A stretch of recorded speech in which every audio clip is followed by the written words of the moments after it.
Campus Vita Est, un espacio dirigido y presentado por Julio Ángel Olivares.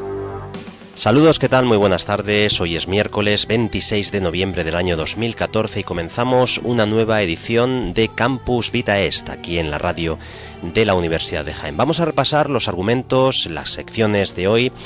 Tendremos a Cecilia Cueva con sus acordes, además nos va a hablar sobre Solidaridad, ese proyecto abecedario solidario que ya hemos empezado a proyectar en la sociedad jiennense y en la sociedad a nivel nacional, por supuesto, e internacional, porque también tendremos alumnos y alumnas de diferentes países actuando y también pues participando en este proyecto. Decía que eso será en la sección de acordes.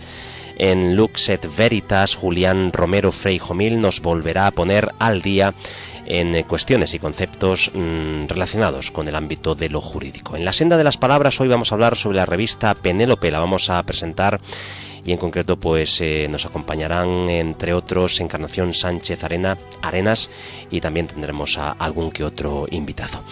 Crónicas de Al-Ándalus, Francisco Gutiérrez Tobaruela. Vamos a ver dónde nos lleva esta semana con esa introspección casi a modo de retrospectiva y por supuesto terminaremos con buen gusto y con ese sabor de las onzas de chocolate de Tere Cabello. José Antonio Ruiz en las labores técnicas, Eva Fernández compilando toda la información de noticias y también por supuesto dirigiendo esa senda de las palabras. Iniciamos nuestro programa con la previsión del tiempo. Pues lo anunciábamos al principio de la semana, esta iba a ser una especie de, de transición o de planteamiento de puntos de inflexión en la meteorología porque las temperaturas están descendiendo. Bien es cierto, el descenso no es tan acusado ni muchísimo menos como se preveía.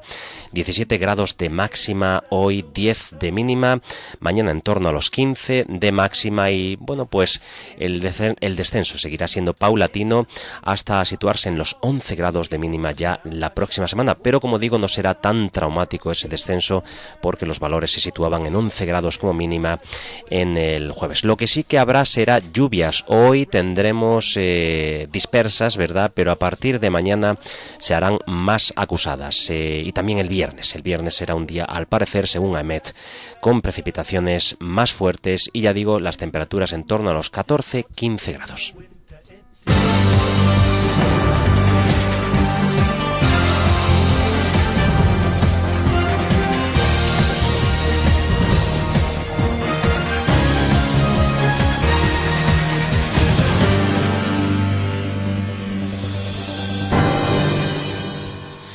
13 horas 3 minutos, Eva Fernández, ¿qué tal? Comenzamos con noticias. Buenas tardes, hoy hablaremos sobre emprendimiento y también sobre sensibilización y prevención contra la violencia de género. Pues vamos con los titulares. La Universidad de Jaén celebra su 8ª Feria del Emprendimiento y entrega sus 7º premios al emprendimiento.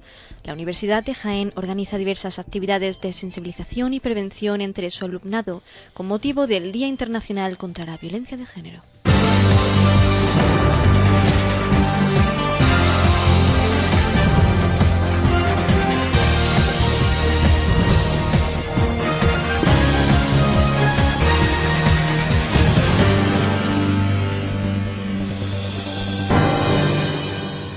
Bien, pues iniciamos esta andadura de desarrollo de las noticias de actualidad dentro del ámbito universitario hoy miércoles 26 de noviembre. La Universidad de Jaén celebra su 8ª Feria del Emprendimiento y entrega sus 7º premios al emprendimiento. El rector de la Universidad de Jaén, Manuel Parra Rosa, ha inaugurado esta mañana la 8ª Feria del Emprendimiento, cuyo objetivo es acercar experiencias por emprendedoras que transmitan su conocimiento del mundo de la empresa de manera directa y única, desde diferentes ámbitos de la actividad empresarial. El acto inaugural ha contado además con la presencia del presidente de la Diputación de Jaén, Francisco Reyes, el presidente del Consejo Social, Enrique Román Corzo, la delegada territorial de Economía, Innovación, Ciencia y Empleo, Ana Cobo, y el presidente de SECOT, Diego Hurtado. Por la tarde, esta tarde en concreto, a las 19 horas, la vicerrectora de Estudiantes e Inserción Laboral, Adoración Mozas, asistirá a la ceremonia de entrega de los 7º premios al emprendimiento de nuestra universidad. 5 minutos pasan de las 13 horas, también seguimos hablando de la aguja al respecto de las diversas actividades de sensibilización y prevención que se están llevando a cabo entre su alumnado con motivo del Día Internacional contra la Violencia de Género. El caso es que la Universidad de Jaén, a través de su unidad de igualdad, organiza esta semana diversas actividades de sensibilización y prevención entre su alumnado, con motivo de la conmemoración de ese día, el Día Internacional contra la Violencia de Género. Nosotros, por supuesto, nos hicimos eco ayer con ese programa especial en Campus Vita Est y contábamos, además, con la presencia de la directora de ese secretariado, el secretariado de Igualdad, de la Unidad de Igualdad de la Universidad de Jaén, Olimpia Molina. Pues la directora de la Unidad de Igualdad de la Universidad de Jaén, Olimpia Molina, señala que estas acciones enmarcadas en el Plan de Igualdad de la Universidad tienen como objetivo enfatizar tanto en la sensibilización como en la prevención de este tipo de violencia. Las actividades comenzaron el lunes con una programación especial emitida por Uniradio Jaén y la realización de dinámicas de grupo en los stands ubicados en los vestíbulos de los edificios de biblioteca y usos múltiples. Ese martes, además, se han repartido lazos conmemorativos y se ha leído el manifiesto contra la violencia de género elaborado por la Red Andaluza de Unidades de Igualdad de las Universidades Públicas de Andalucía.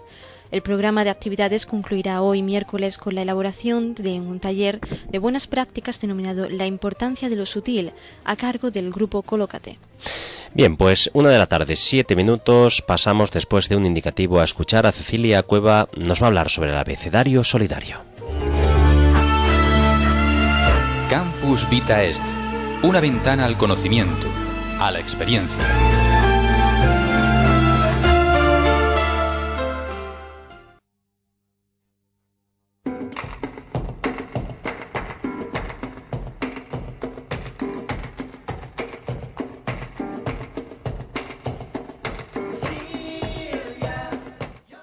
Hola, ¿qué tal? Hoy, como siempre, en Acordes os propongo una música y hoy con una pregunta antes. Vamos a escuchar unos acordes, muy poquito, y os voy a preguntar, ¿quién fue el compositor de esta melodía?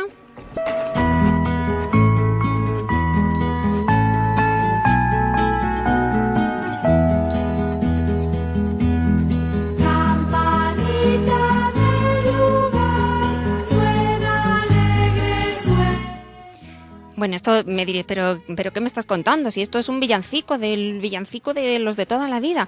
Pues mirad, esta melodía está compuesta por Wolfgang Amadeus Mozart y ahora la vamos a escuchar en su versión original, que son unas variaciones para piano solo, que se llaman, bueno, los que sepan francés me van a decir que vaya mala pronunciación tengo, pero es algo así como «À vous diriger, maman», que quiere decir algo así como que te lo voy a contar, mamá.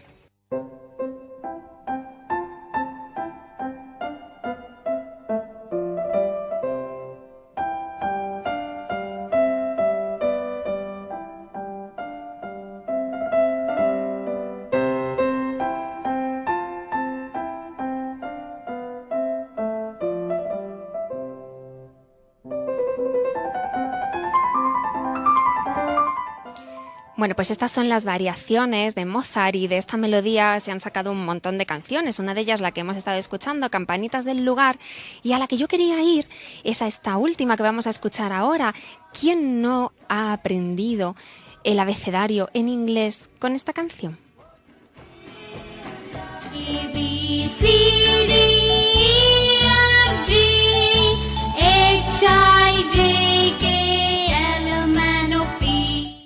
Y diréis, ¿y para qué os cuento todo esto? Bueno, pues porque hoy quiero hablaros del abecedario solidario.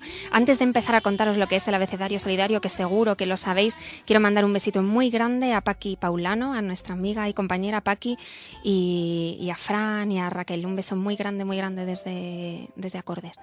Mirad, el abecedario solidario es una iniciativa que surge de Uniradio Jaén y de Cruz Roja, y este año nace bajo el lema Infancia y Porvenir, educando en sonrisas.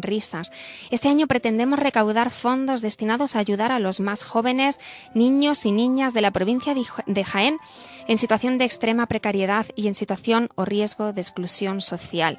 Este proyecto, esta es su tercera edición, pues va a consistir en muchas cosas y va a finalizar con una gala, una gran gala el día 11 de diciembre.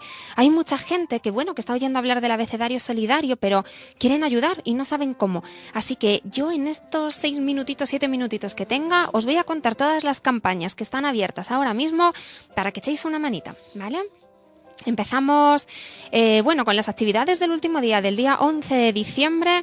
Va a haber talleres por la Universidad de Jaén, vamos a tener fotocall, vamos a hacer talleres de danza, de un montón de cosas, aparte de 12 horas ininterrumpidas de maratón radiofónico. ¿Cómo podéis ayudar ahí? Pues mirad, podéis patrocinar alguna de las franjas horarias que hay, dando un dinerito, os ponéis en contacto con Uniradio Jaén a través de la página de la universidad, a través del correo electrónico jaolivar@ujaen.es, por ejemplo, o mtalonso@ujaen.es, y decís, pues mira, ¿qué franjas quedan? Tenemos la franja de U, de universalidad, N de naturaleza y entorno, I de infancia, R de rock. Vamos a tener un montón de invitados de renombre aquí en nuestra radio de la universidad. Ese mismo día, a las 8 de la tarde, me parece que vamos a tener una gran gala con 4 grupos, que son la Soul Funk, Pandora, Los Arrabaleros y La Herida, el tributo a héroes. Las entradas muy baratitas y eso no nos va a costar nada. Son 3 euritos nada más. Las podéis conseguir pasándoos también por aquí, por la radio de la Universidad de Jaén, o escribiendo a estos correos, por el Facebook, con privados, y nosotros os ayudaremos a encontrar esas entradas para que vengáis a pasar un ratito estupendo. Tenemos también las primeras jornadas Abecedario Solidario sobre exclusión social e infancia, entre los días 1 y 4 de diciembre.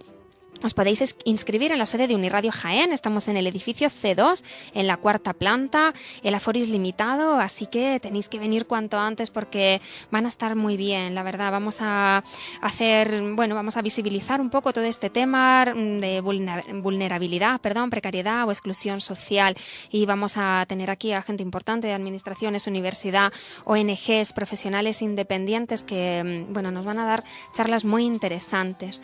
Tenemos también abierto la inscripción todavía de un concurso de microrelatos para niños entre 5 y 8 años y 9 y 12, estas 2 modalidades. Podéis remitir los relatos hasta el día 28 de noviembre a las 2 de la tarde a la dirección jaolivar@ujaen.es, y en la gala diremos los nombres de los premiados y también daremos unos premios para estos nuevos literatos.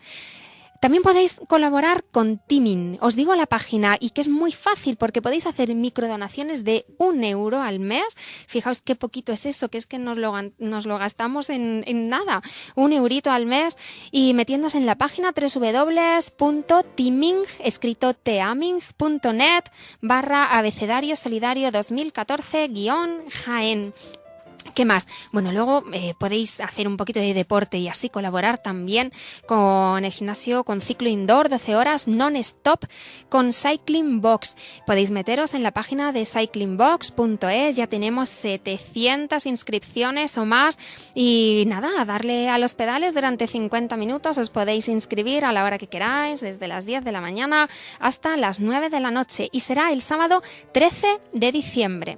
También podéis hacer una cosa, y es poner en vuestra página de Facebook, por ejemplo, como tenemos todos los colaboradores de Uniradio, todas las personas que quieran ayudar, nuestro logo de Abecedario Solidario como portada, y hablar a vuestros amigos de todo esto para que os acompañen a nuestra gala, para que os acompañen el día 11 de diciembre por la universidad a esos talleres. Y si queréis hacer directamente, porque no podéis venir ese día, queréis hacer alguna donación, os voy a decir el número de cuenta. Voy como una moto, porque quiero contaros un montón de cosas y el tiempo se va.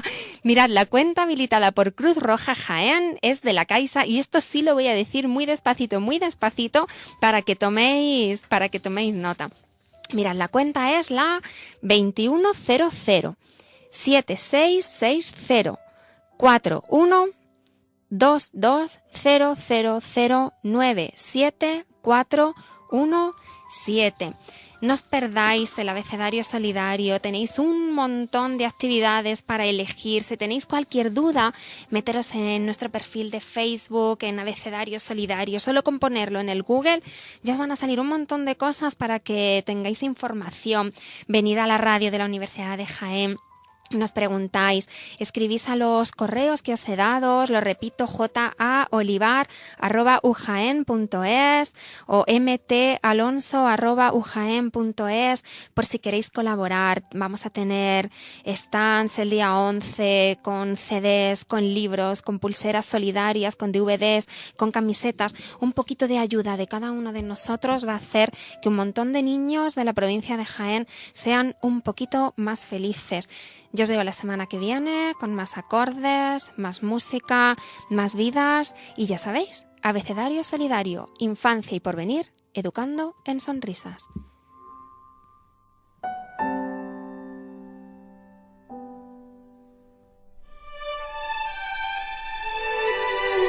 (13:16). No solo ya es que el proyecto Abecedario Solidario 2014, ya en su tercera edición, sea bonito, sino que además, escuchado en la voz de nuestra querida amiga y colaboradora Cecilia Cueva, pues se hace incluso, o se imposta de forma más bella. Efectivamente, ella lo decía, lo importante es participar, ahora sí que sí, en esas campañas que llevamos a cabo, y bueno, la más próxima es esta que culmina el próximo viernes con ya la entrega de todos los trabajos de esos microrelatos que los niños y niñas de Jaén habrán escrito para participar en nuestro concurso, el segundo concurso de microrelatos Abecedario Solidario, y ya la próxima semana por las jornadas de exclusión social infancia, o mejor dicho, jornadas Abecedario Solidario, infancia y exclusión social del 1 al 4 de diciembre. Esta música que suena de fondo identifica claramente lo que es la senda de las palabras. La sección de Julián Romero Freijomil vendrá posteriori, si es que las condiciones técnicas nos lo permiten, pero Eva Fernández, hoy una senda especial, primero porque vamos a comenzar haciendo ese repaso que por gentileza de Librería Don Libro pues nos ofrece el escaparate de cuáles son, podemos decir, el top 10, ¿verdad?, de los libros más vendidos, y después tenemos una sorpresa porque vamos a hablar de una cosita que ahora nos vas a comentar. Primero vamos a decir esos 10 libros más vendidos gracias a nuestros amigos de Librerías Don Libro. Empezamos con el número 10, El viaje a la vida, más intuición y menos estado, de Eduardo Ponset, de Editorial Imago Mundi. Número 9, A la sombra del árbol Kauri, de Sara Lark, Ediciones B. Número 8, Urbrands, de Sergio Mejide. Número 7, Disputar la democracia política para tiempos de crisis, de Pablo Iglesias, Acal. Número 6, Bajo la misma estrella, de John Green. Número 5, El balcón del invierno, de Luis Landero, de Tusquets Editores. Número 4, After, de Anna Todd, El planeta de libros. Y llegamos a nuestros 3 libros más vendidos de esta semana, que están en el número 3, El impostor, de Javier Cercas, de Editorial Mondarori. Número 2, La música del silencio, de Patrick Rothfuss, de Plaza Janés. Y en el número 1, un libro que ya comentamos hace un poquito tiempo, no sé si fue la semana pasada, hace 2 semanas, que es Milena o el fémur más bello del mundo, de Jorge Cepeda, de la Editorial Planeta. Esa más Premio Planeta. Bueno, pues vamos a entrar en materia, Eva, porque hoy nos acompaña nuevamente Encarnación Sánchez Arenas. Ya estuvimos aquí hace unas semanas con ella presentando un poemario realmente bello, y además nos acompaña también Marcelo Castro López, que es director del Museo Arqueológico de Linares, y con ellos vamos a hablar sobre una cuestión que es muy básica, pero que además se proyecta porque todo aquello que es cultura evidentemente provoca la multiplicación, y además la más saludable. Pues bueno, vamos a hablar sobre la revista, ¿verdad? Una revista en concreto. Eva, coméntanos. Pues se trata de Revista Penélope. Dice en su página web, Revista Penélope, para todo el mundo que quiera verla, que la revista literaria Penélope, Evolución Histórica y Literaria desde la Antigüedad, es una revista electrónica sin fines de lucro. En ella se editan poemas, textos de narrativa breve, textos traducidos al español o del español a otros idiomas, reseñas literarias, textos críticos y textos aconsejando libros de lectura, como son los que se proceden de los miembros de club de lectura referentes, por ejemplo, a novelas y obras de teatro en base de los siguientes criterios: que los textos creativos no se hayan publicado antes, que el autor o autora nos aporte sus datos personales, nombre, dirección, teléfono, email, y que se respeten los derechos de autor insertados en los textos. Derechos de autor, Encarnación Sánchez Arenas, ¿qué tal? Encargada, responsable y directora de esta revista. Digo, derechos de autor que no solo van a quedar plasmados, y cuando digo derechos de autor no solo me refiero a los propios derechos de las obras, sino también de las obras y del eco que éstas generan, digo que no solo quedan plasmados a nivel online, podríamos decir, en la página web correspondiente a esta revista, sino que van a tener un calado aún mayor. Nos vas a hablar, si eres tan amable, sobre el consejo de redacción de esta revista, y después nos vas a proponer esa cuestión que nos quieres comentar hoy y por la cual está hoy el director del Museo Arqueológico de Linares aquí. Encarnación. Bien, pues los miembros del consejo de redacción de la revista Penélope, Evolución Histórica y Literaria desde la Antigüedad son Yolanda Caballero Aceituno, Juan Raez Padilla, Claudia Sánchez Pérez, Genara Pulido Tirado, todos ellos profesores de la Universidad de Jaén, y Akram Jawad Tanun, que es profesor de la Universidad de Granada. Yo figuro como directora. Esta revista ha sido subvencionada y tiene el logotipo de la Diputación Provincial de Jaén. Lo cual no me extraña, porque lo hemos dicho muchas veces aquí. La Diputación Provincial de Jaén, desde luego, apoya y además dinamiza todas aquellas actividades culturales que se hacen con empaque y con esencia en nuestra provincia. Bueno, evidentemente conocidísimos, amigos personales muy íntimos, en el caso de Yolanda Caballero Aceituno y Juan Raez Padilla, y por supuesto Genara Pulido Tirado. Los tres han pasado por este estudio, porque a los tres los hemos entrevistado en Campus Vita Est. Será cuestión, Encarna, de también establecer contacto con Claudia Sánchez Pérez y con Akram Jawad Zanón, que es profesor de la Universidad de Granada, según me has dicho, ¿no? Sí, precisamente el nombre de esta revista, Penélope, Evolución Histórica Literaria desde la Antigüedad, se lo debemos a la profesora Genara Pulido Tirado. Pues nada, un saludo desde aquí. Yo sé que ya es oyente, además constante de nuestra radio, y además descargándose los podcasts en Facebook. Siempre hace un seguimiento permanente. Bueno, vamos a hablar, Encarnación, sobre esa actividad que habla un poco, que se refiere sobre todo a la poesía, a poemas, específicamente dedicados al mosaico de los amores de Cástulo, ¿no? Y en ese sentido vamos a establecer ya contacto directo con Marcelo Castro López, lo hemos dicho, director del Museo Arqueológico de Linares, a quien ya saludamos. Marcelo, ¿qué tal? Buenas tardes. Muchísimas gracias por asistir y por estar aquí. Encarni, coméntanos un poquito.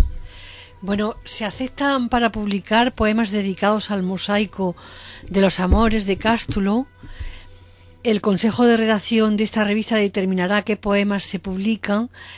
Para concertar un recital de poesía con estos poemas en el conjunto arqueológico de Cástulo, en Linares, se puede llamar al teléfono móvil que figura en la web de la revista, y el enlace para visualizar el mosaico de los amores, que alude a escenas mitológicas de Selene y Endimión y al juicio de París, ya figura, evidentemente, como es lógico, en la revista.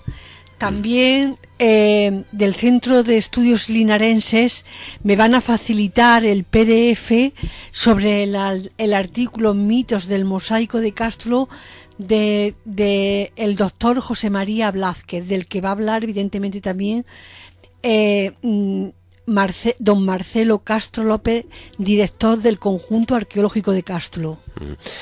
Marcelo, o don Marcelo, como ha dicho Encarni. Bueno, lo que evidencia esta revista o esta iniciativa, a propósito, comentamos y además explicitamos la dirección, es revistapenelope.com, ¿verdad? Esta revista de evolución histórica y literaria desde la antigüedad. Digo que lo que evidencia y lo que ilustra es que para hablar de la historia no solo se puede estar in situ, allí en los lugares en los que ha ocurrido, no solo se puede atender a los espacios, sino que también se puede atender a la historia a través de la literatura, por ejemplo, ¿no? Por supuesto, para nosotros es estimulante que nuestros propios objetos dejen de ser un motivo exclusivo nuestro. Nosotros estamos obligados por nuestro acercamiento a utilizarlos como un documento histórico más, proponer una historia, una reconstrucción histórica con los límites que tiene ese proceso de reconstrucción en el ámbito de la historia, pero en la medida en que los objetos tienen vida propia, pueden ser efectivamente utilizados con otros propósitos. Este nos parece quizás de los más estimulantes, ¿no? Pero por hacer una idea en el mismo sentido, ilustrarlo, el descubrimiento más reciente de la patena de Cristo en Majestad, un plato de vidrio básicamente del siglo IV, independientemente de la trascendencia que para nosotros pueda tener como documento histórico, insisto, no podemos evitar que todos los cristianos se consideren de alguna forma vinculados a ese concreto objeto que les remite a una primitiva comunidad. Con el mosaico de los amores nos gustaría que sucediera igual. Es evidente que los límites de nuestra aproximación están en construir un sentido, siguiendo determinadas reglas que están implícitas en la manera de hacer historia, pero no podemos evitar que gente como Encarna se emocione a partir de las historias que se cuentan en ese soporte y por tanto que se hagan unas lecturas distintas más allá de la lectura histórica, que no en sí misma no es empobrecedora, pero no es la única, no es unidimensional. Qué interesante lo que acaba de apuntar Marcelo. Siempre hemos hablado de que evidentemente cuando se interpreta la historia no siempre se hace una lectura, a lo mejor, no sé si decir correcta, porque por lo general la historia, la interpretación suele ser sesgada, cada uno le suele dar alguna y algunas incluso pues se proclaman como oficiales y quizás no sean las verídicas. Esto amplía, Encarni, la posibilidad de verdad de entender nuevamente, como hemos dicho, la historia a través de diferentes puntos de vista e incluso recrearla, porque la creatividad de un poema puede darle ese dinamismo, ¿verdad?, de entenderla desde otro punto de vista que incluso, no sé si no coincida con la propia realidad, pero sí al menos nos haga elevar nuestros pies por encima de la realidad. Yo creo que lo mejor que podemos hacer es que don Marcelo explique la historia de los mitos de Cástulo para que más o menos se adecuen cada uno a esos datos y los recreen estilísticamente y creativamente hablando. Estoy seguro que Encarna conoce esos mitos tan bien como yo y sin duda me lo hará mejor en la presentación o en la exposición literaria de ese tema. Nuestro acercamiento propio tiene más que ver con los hechos, que son capaces de descubrirse a través de la excavación arqueológica, pero no tengo ningún problema en introducir esos mitos. Vamos a ello entonces. Bien, debemos de explicar el contexto. Estamos dentro de una arquitectura y tenemos que comprender cómo funciona. Estamos dentro de una sala. De hecho, el mosaico no deja de ser más que el pavimento de esa sala. Una sala que tiene 12 por 6 metros con una determinada distribución del uso del espacio, de ese espacio concreto. Esa sala forma parte de un edificio que a su vez configura un espacio público en el centro monumental de la ciudad romana de Cástulo.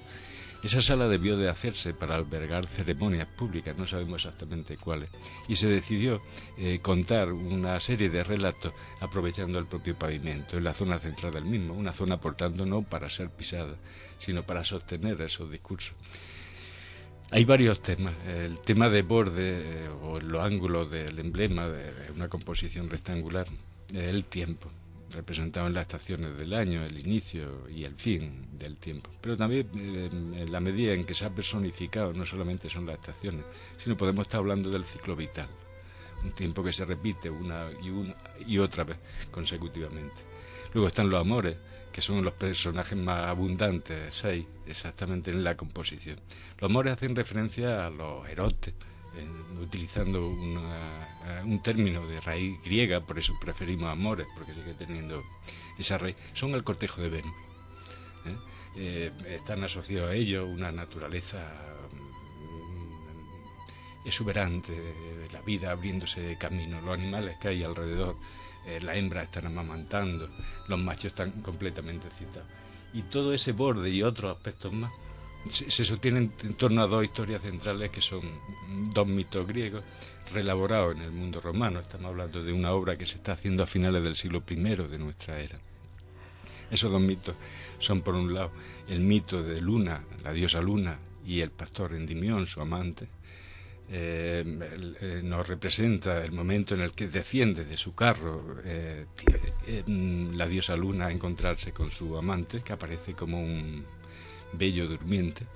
El mito nos remite a una solicitud de Luna a Júpiter para que hiciera inmortal a su amante, y finalmente Júpiter concede algo que no exactamente no lo había pedido a nadie, que su amante no envejecerá mientras esté durmiendo.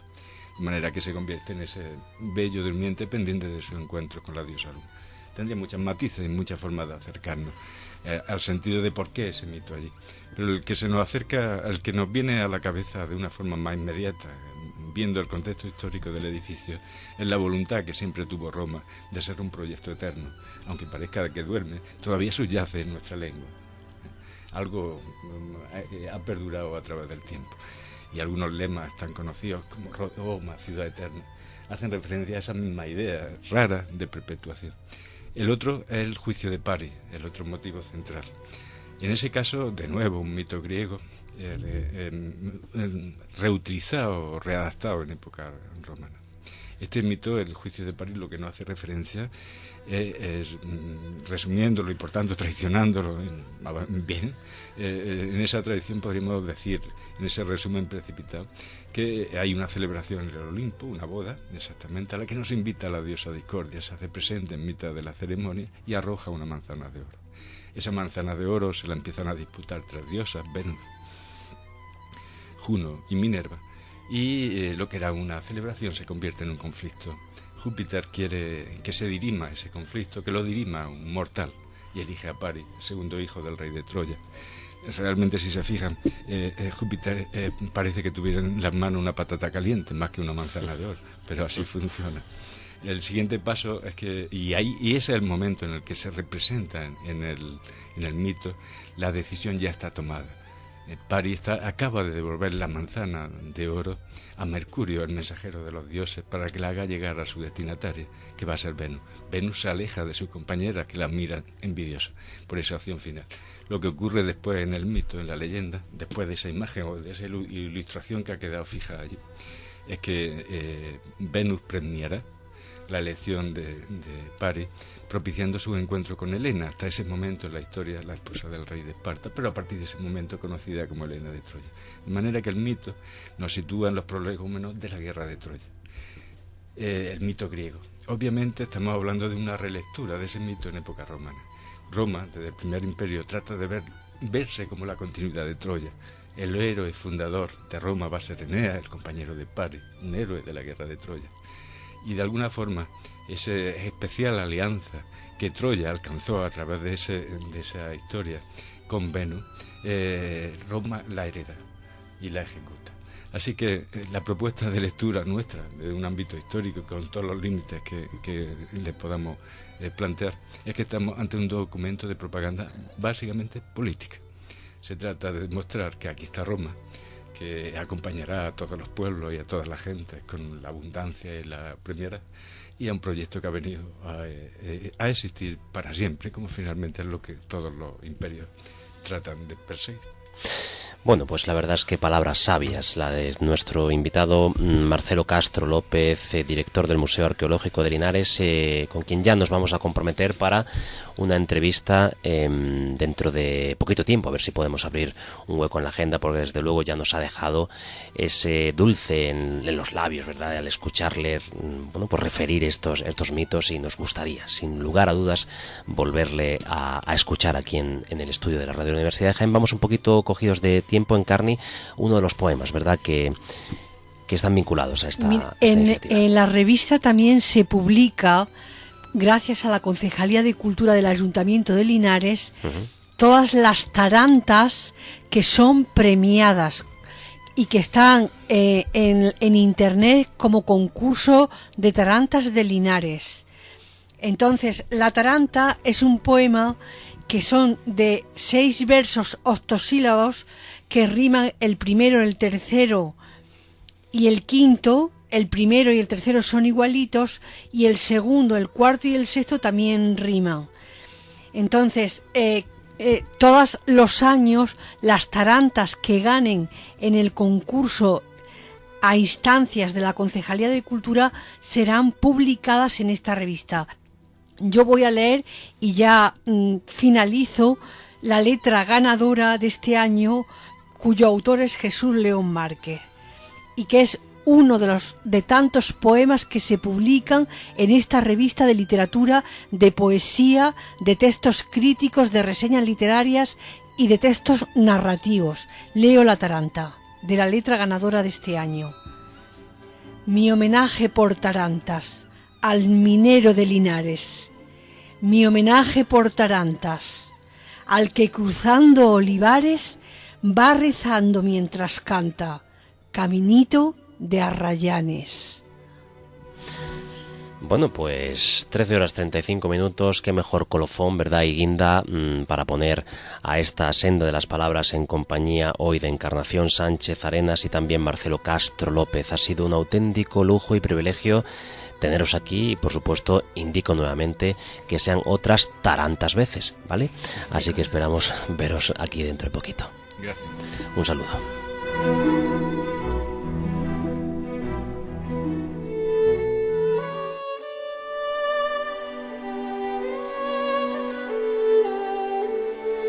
36 minutos pasan de la 1 de la tarde. Vamos a hablar ya con Julián Romero Freijomil. Vamos a hablar sobre cuestiones jurídicas. Julián, ¿qué tal? Buenos días, Julio, muy bien. Bueno, ¿qué nos traes hoy? ¿Sobre qué nos vas a hablar? Pues, si os parece, podemos hablar un poquito de memoria histórica. Vale, pues vamos con ello. Vamos a recordar. ¿Julián? Pues, sí. Sí. Vale, hablando un poquito de memoria histórica, cabe decir que desde una perspectiva jurídica, ¿no?, de los estudiosos afirman que la transición fue un proceso político exitoso acompañado de un proceso de impunidad absoluta en el campo de la justicia. Y en ese sentido, pues yo me atrevería a decir que estamos ante una laguna y una antinomia democrática de dimensiones cósmicas, ¿no? Un verdadero marronazo, que no marranazo, y perdóname la expresión, Julio, un verdadero marronazo el que todavía queda pendiente por resolver. Lo que no podemos aceptar de ninguna manera es que después de 40 años que ya desapareció el dictador y la dictadura con él, pues que se sigan produciendo, que la dictadura siga emitiendo condenas, ¿no? En este caso, que parece ser que se nos quiere condenar al silencio. Ya bastantes condenas emitió la dictadura, y lo que no podemos aceptar, quienes hemos nacido en democracia, es que se nos siga, pues, bueno, eso, sometiendo a no sé qué intentos de silenciar algo que debe de salir a la luz pública con toda la fuerza. Desde un plano un poco ya jurídico, vivimos en un Estado de Derecho, un Estado constitucional, cuya principal característica es que los derechos fundamentales y las libertades que reconoce la propia Constitución son indisponibles para el gobierno y son indisponibles para el propio legislador. Y en ese sentido, pues hasta las minorías deben de ser protegidas, ¿no?, sus derechos fundamentales y sus libertades. Siendo esto así, y ya viendo un poquito la regulación, pues bueno, hay una ley que a mí me ha llamado la atención, que no es directamente aplicable a la materia, que es la Ley Orgánica de Libertad Religiosa de 1980, que en su artículo 2.1b dice que nadie puede ser discriminado en ningún sentido y que todos tienen derecho a recibir una sepultura digna. Digo esto porque uno de los principales problemas pendientes relacionados con la memoria histórica, como es bien sabido también, pues son los cientos de miles, las decenas de miles de personas, 130.000 aproximadamente, las que se estima que siguen, enterradas en cunetas y fosas comunes. Por lo tanto, parece bastante lógico cuál es el camino a seguir en relación y tomando como punto de referencia esta ley, que reitero que no es directamente aplicable, no solucionaría el problema pendiente. Y por otro lado, pues bueno, también quizá las dos patas que debería abordar una iniciativa de envergadura que resuelva este tema es que el establecimiento de una comisión de la verdad. Para mí, a mi juicio, son esas dos cuestiones las principales y pendientes de resolver en el campo de la memoria histórica. Por un lado, las cunetas y fosas comunes, y por otro lado una comisión de la verdad. Y me voy a mojar. Yo tengo mis dudas, serias dudas, de que haya que proceder a procesos judiciales como se tienen entendidos stricto sensu, ¿no? Tengo dudas, no digo ni que sí ni que no, pero tengo dudas de que haya que proceder a enjuiciar a responsables. Pero sí es verdad que tenemos pendientes cuestiones muy fundamentales, ¿no? Y como decía al principio, me parece de especial mención eso, ¿no? No podemos tolerar que 40 años después de terminar la dictadura pues se sigan emitiendo condenas. Julián, ¿cuáles serían esas características o, digamos, cuál sería la esencia o debería ser la esencia de esa Comisión de la Verdad para que funcionase y operase de forma objetiva? Pues, hombre, algo bastante esencial parece que sea pues una Comisión de la Verdad constituida por expertos en la materia, expertos en justicia transicional, fundamentalmente, que es la justicia que no se abordó en su día. Y luego también, pues me parece que para establecer una verdad que tiene que ser una, ¿no? Una verdad que nos sirva a todos, bien es verdad, una verdad en la que se decanten todas y cada una de las perspectivas que pueda haber, pues una Comisión de la Verdad plural, como no puede ser de otra manera, que recoja todas las sensibilidades, pero también es verdad con una objetividad y con un rigor, pues con todo el mayor rigor posible, ¿no? Una de las principales consecuencias, como es también sabido, de que no se haya abordado esta cuestión es que, pues bueno, se nos quiere reescribir la historia, ¿no? Se nos quiere contar la historia de una manera que no es aceptable. Para terminar, Julián, ¿seguimos recordando selectivamente? Desde luego que sí. O sea, desde luego que sí. Yo creo que no España no sigue dando la espalda y yo me incluyo, ¿no? En el conjunto de la ciudadanía. Yo creo que no estamos dando la cara a un problema que está ahí, que seamos el segundo país del planeta en número de desaparecidos y todavía enterrados en cunetas y fosas comunes por detrás de Camboya, única y exclusivamente. Pues pone bien a las claras que la memoria y que la forma de afrontar los problemas es selectivo. Desde luego no estamos seleccionando esta cuestión pendiente como un problema a abordar. Y esto es algo que hay que hacer. Y yo creo que también es otra opinión. Yo creo que esto depende fundamentalmente de la insistencia por parte de las víctimas y sus familiares. Y ahí me incluyo y desde luego que lo vamos a hacer. Desde luego que lo vamos a hacer, porque es algo pendiente, es algo que está ligado, lo decía el otro día pues en una conferencia en la que tuve la oportunidad de intervenir. Esto no es una cuestión, el debate que subyace a toda la cuestión de la memoria histórica no es un debate que además por otro lado está superado, ¿no? De república, rebeldes, izquierda, derecha, rojos, amarillos, azules, verdes. No, aquí el debate, la cuestión que subyace a todo este asunto pendiente es una cuestión de derechos humanos. Sí. Es una cuestión que es transversal y fundamental. O sea, es algo a lo que no se puede renunciar bajo ningún concepto, porque va vinculado con la dignidad del ser humano, ¿no? Con la dignidad de la persona y los derechos que le son inherentes, irrenunciables. Pues hoy, protagonista, sin lugar a dudas, la memoria histórica en la sección Lux et Veritas de Julián Romero Freijomil. Momentos de silencio, por supuesto, y de reflexión y de retrospectiva y de mirada en panorámica, como debe ser, y además al detalle a ese pasado de nuestra nación y de nuestro país. Julián, muchísimas gracias. A vosotros, un placer, Julio. Un placer y un fuerte abrazo.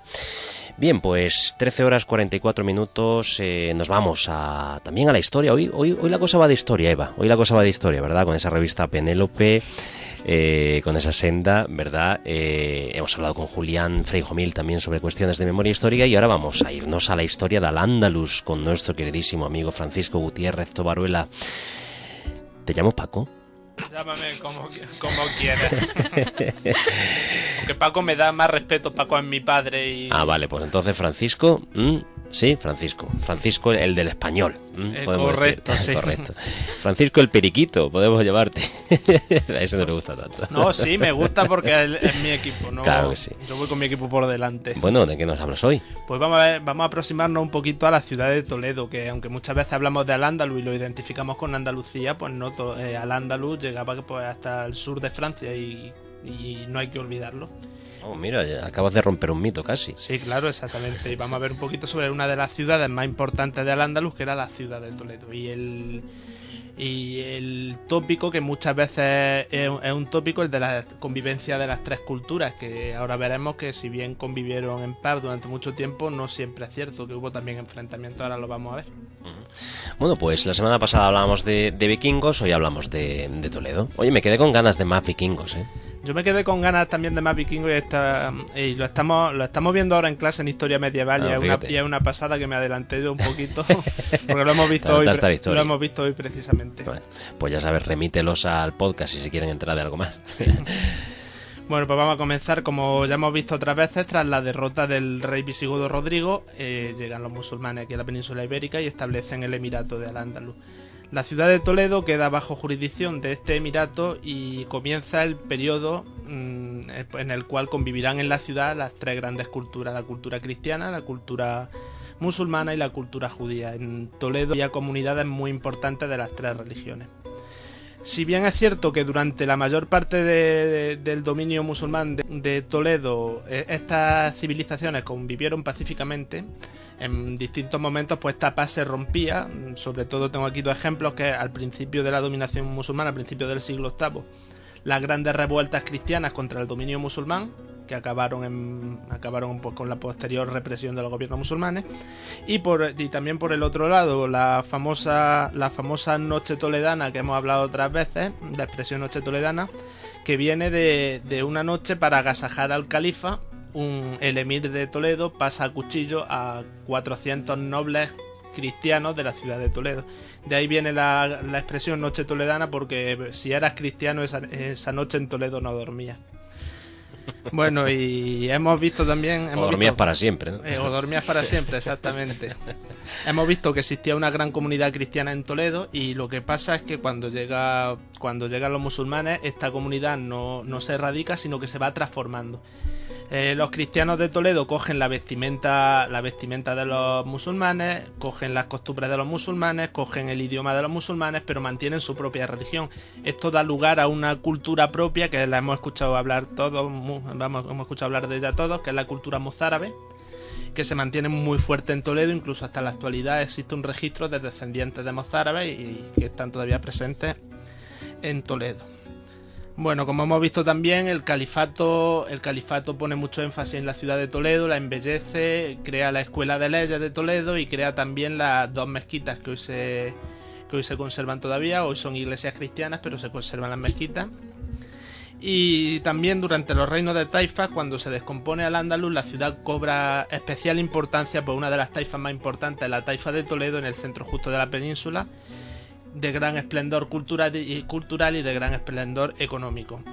¿Cuál es el problema? Que al ser tan rica económicamente, pronto los reyes cristianos, en especial el rey Alfonso de León, pone sus ojos en Toledo y se planta con un ejército en las puertas de Toledo y establece relaciones diplomáticas con la ciudad. Ellos llegan a un pacto: si en 4 años no logra venir ningún ejército a liberaros, tendréis que entregar la ciudad. Nosotros vamos a respetar a los musulmanes, nosotros vamos a respetar sus bienes, vamos a dejarlos que vivan aquí, vamos a respetar su culto religioso, pero nos tenéis que entregar la ciudad. Pasan 4 años, no logra ningún ejército liberar Toledo y las autoridades de Toledo la entregan a los cristianos. ¿Qué pasa? Que el rey Alfonso entra en Toledo y ve la comunidad que hay allí, el clima de tolerancia, y dice: leche, vamos a respetar este clima, no me interesa cargármelo porque es un clima muy bonito. Y durante el reinado de los sucesivos reyes cristianos se mantiene ese clima de convivencia entre musulmanes, judíos y cristianos. Qué interesante, la verdad es que hoy yo me estoy quedando embobado con todas estas historias, nunca mejor dicho, pero es que además lo hace nuestro querido compañero Francisco de forma tan gráfica y con esa cronología y trazando lo que es el inicio, la causa, el resultado. Buah. Me gustaría también aclarar una cosilla, porque siempre la historia, el que la cuenta siempre tiene un interés en lo que cuenta. Y muchos autores intentan hacer ver la contraposición entre el Toledo musulmán tolerante y luego el Toledo cristiano intolerante. Hemos visto que no es así. Cuando llegan los reyes leoneses mantienen ese clima de tolerancia, y ahora vamos a ver cómo eso influye en el posterior desarrollo de la ciudad. Venga, pues vamos a ver. Claro, y al tener este clima de tolerancia, esto posibilita que Toledo durante el siglo XI y siglo XII, más XI que XII, se convierta en el centro cultural de Europa, de Occidente.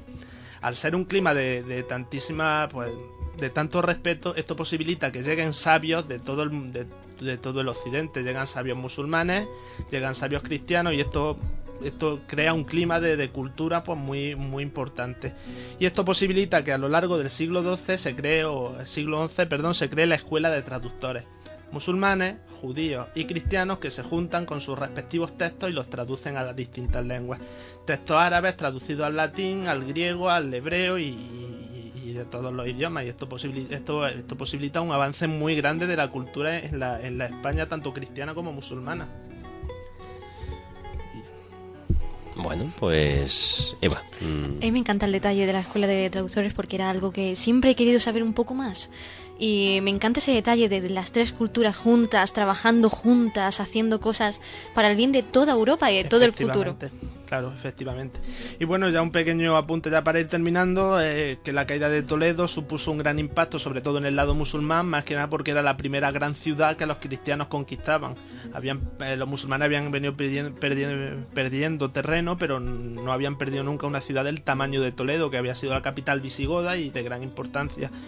¿Y qué pasa y qué consecuencias tiene esto? Pues que los musulmanes de Al-Ándalus, los reinos de Taifa, ellos se achacan esta pérdida a una relajación en las costumbres musulmanas. Por esto lo que hacen ellos, algunos reyes de Taifa, es llamar a una secta religiosa que estaba en el norte de África, que eran los almorávides, que conquistan todos los reinos de Taifa que quedan en Al-Ándalus y la unifican bajo su imperio. Y bueno, los almorávides, cuando los almorávides no satisfacen las expectativas de la población, de ciertos sectores de la población, pues los que llegan son los almohades, que son una secta más fanática todavía. Y que lo que promulgaban ellos es que al respetar férreamente los principios del Islam era la única manera de no ceder terreno ante los cristianos. Interesantísimo, lo hemos comentado. Sin lugar a dudas, hoy nos vamos a ir a casa, ¿verdad?, con la sensación de haber aprendido muchísimas cosas en diferentes momentos de la historia, y sobre todo con este último eco, reverberación de las crónicas de Al-Ándalus en compañía de Francisco Gutiérrez Tobaruela. Pues también nos va a quedar esa idea, ¿verdad? Yo siempre lo he dicho, me considero pues bastante ignorante con respecto a lo que son los hechos históricos, pero para eso tenemos a alguien como él, a alguien como Francisco Gutiérrez, para que así nos desvele y nos vaya descubriendo pues esos pasajes. Lo dijo él hace ya casi 2 años, contaré la historia de forma diferente. Y nosotros lo creímos, Eva, y él lo ha ratificado y lo ilustra, y además lo fundamenta cada miércoles. De todas maneras me va a permitir un segundo, porque tengo una costumbre muy fea, que es no citar fuente ninguna, que el que me escuche dirá, mira, el que nos plagia, ¿no? Y quiero decir que esta información es de la página web de Arte Historia, que tiene mucha información sobre la España musulmana, que si nuestros oyentes quieren saber más, que entren en esta página web, que es muy rica en este tipo de contenido. Muy bien. Has dicho la página web Arte e Historia. Sí. Arte e Historia. Bien, 13:53. Francisco, muchísimas gracias. Gracias a vosotros. Vamos a saludar y vamos a escuchar ya a Tere Cabello con sus onzas de chocolate, ya hasta el final del programa de hoy.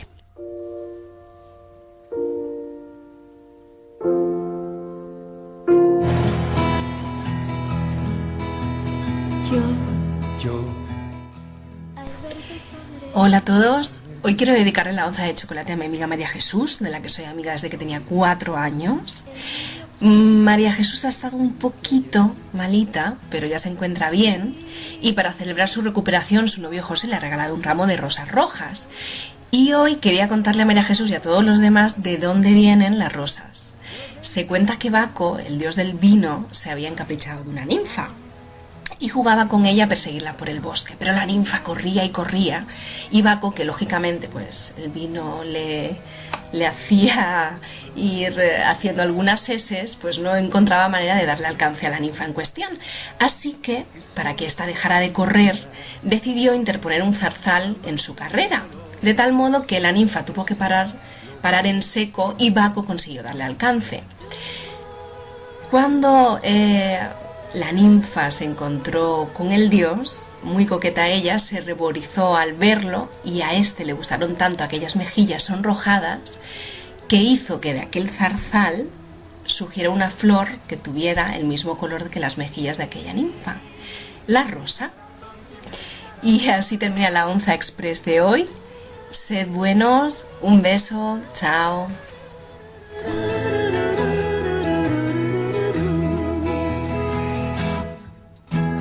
Bien, pues una oncita, en este caso con esa esencia breve e intensa de Tere Cabello, con ese homenaje más que especial. Miércoles hoy, por lo tanto, nos vamos a despedir ya hasta el próximo día, a propósito que tenemos una sorpresita, porque alguien que colabora muy estrechamente en el ámbito de Abecedario Solidario, Lina Vico, va a ser nuestra entrevistada la próxima semana. El lunes en concreto hablaremos sobre la biblioteca de la Universidad de Jaén, sobre el servicio de préstamos, etcétera, etcétera. Y luego el martes tendremos a Felipe Ortega.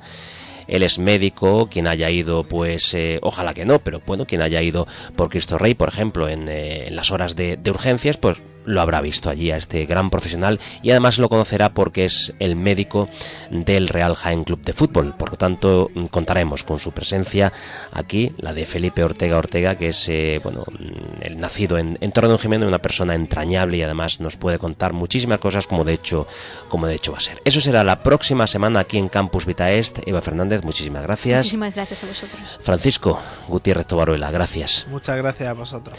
Y gracias a José Antonio Ruizeliche, que estuvo en las labores técnicas. Por supuesto, agradecimiento a todos y todas los y las oyentes de la radio de la Universidad de Jaén. Volvemos a escucharnos el próximo lunes. Hasta entonces.